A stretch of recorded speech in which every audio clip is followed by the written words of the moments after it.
Right, one of the topics I keep coming back to on this show is the danger we face by handing over more and more of our important decisions to computers and the very small number of people who actually program them.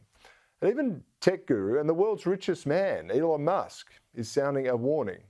Well, here to discuss this is media and communications advisor and host of What's Your Voyage podcast, Hamish MacLauchlan Lester. Hamish, thanks for joining me again on Bernardi. The world's richest man, Elon Musk, or second richest, I should say now, he's called for a slowdown in the rush towards artificial intelligence. What's the problem here with AI?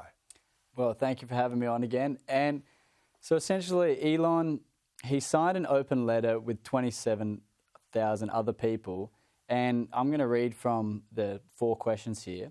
Should we let machines flood our information channels with propaganda and untruth?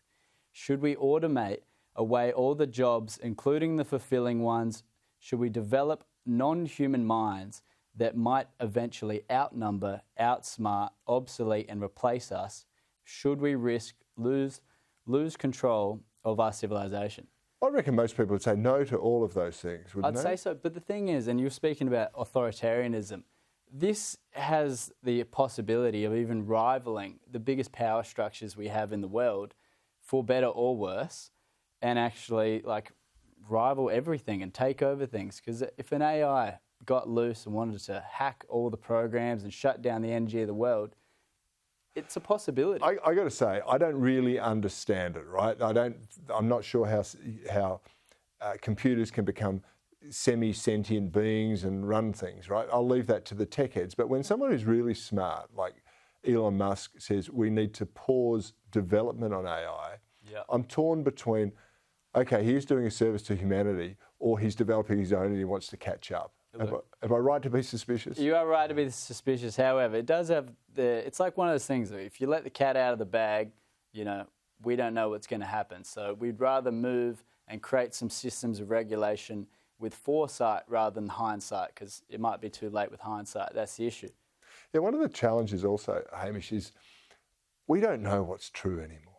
Right? It's as simple as that. I mean, I'll give you an example. Preparing for this, I read about ChatGPT. That's an AI bot. It's a bit old now, but anyway, there was this announcement that it could connect with your social media. It could create images as a result and post them on your behalf. So you just give it an instruction, say, post a food image every 6 months or something like that. It turns out it's not true, but there was a huge amount of alarm on the internet, and people were saying it was true.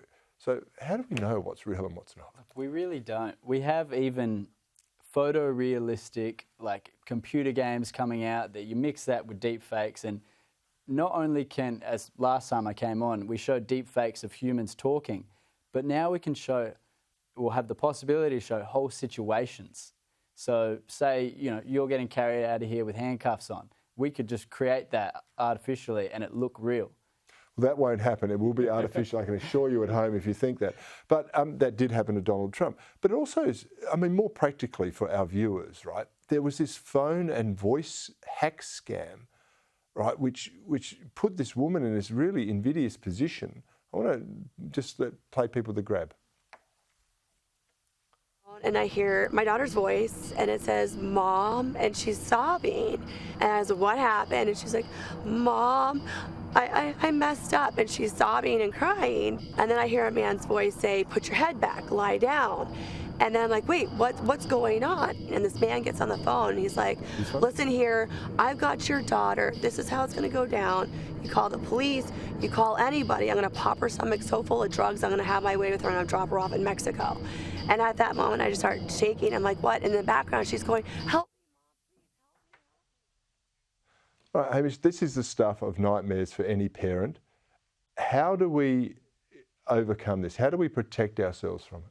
Well, when it came to that example, the very just practical level is, do you have a safe word with your loved ones? Because you can't trust who's calling you anymore.